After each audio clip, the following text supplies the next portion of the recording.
A next player I have for number 3 is Kevin Durant. I love Kevin Durant. Kevin Durant's always the greatest player of all time. He'll always have a place in my heart because Kevin Durant, he was a good loyal player to when he was in OKC, and then he went to the Warriors, which didn't make any sense.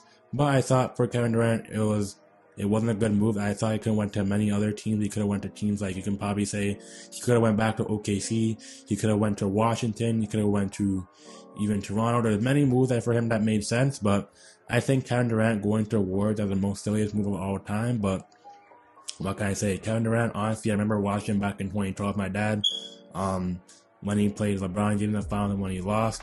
I remember in game 1, he basically lit up the Miami Heat. When I love LeBron James, he lit us up. I think he played pretty much efficient, and then he basically just killed us in game 1 of the NBA Finals. And I just started crying. I was even in his house at this time, and I was in my room. Me and my dad were watching. I was so upset because LeBron lost, but I think crying was for a reason, because honestly, the Heat won that series afterwards. But Kevin Durant, he basically played very well in that Finals. Though he had players like Russell Westbrook, he had players like James Harden, he had players like himself, he had Serge Ibaka on the team.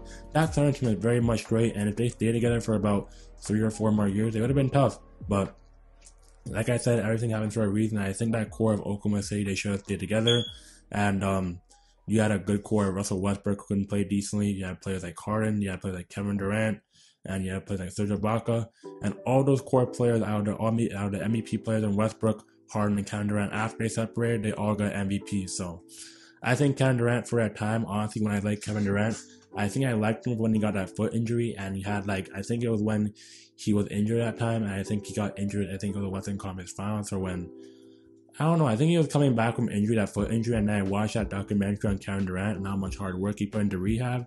I just like Kevin Durant since then. I'd always wear the Kevin Durant shorts. I even have his blue Nike shorts. I can even show here, I can even get it right now. Let me just get it real quick, yo. Hold on. But yeah, honestly, these were the shorts I wore back in 2016. If y'all don't know my OG days, I'd always wear these to basketball practice. As Kevin Durant, at that time, the logo kind of diminished, but that's when I love Kevin Durant the most of the time, because Kevin Durant, honestly, he's a GOAT. He came back from a foot injury, and then the next season he came back and then he didn't get the NBA championship. But that's just one of the time I love Kevin Durant. Why he's one of my favorite basketball players growing up, because he's basically 6'10". He's 7 foot on a good day. The guy can create his own shot. He can get to the line. He can shoot threes. He can pull up for anybody. And he can do his thing. He's honestly an MVP and superstar level caliber player. But honestly, his time now as a player basically starting to shrink at age 35. So I love Kevin Durant back in his OKC days. And even you can say the Warriors days a little bit. But his Nets days are pretty much going down to a wire.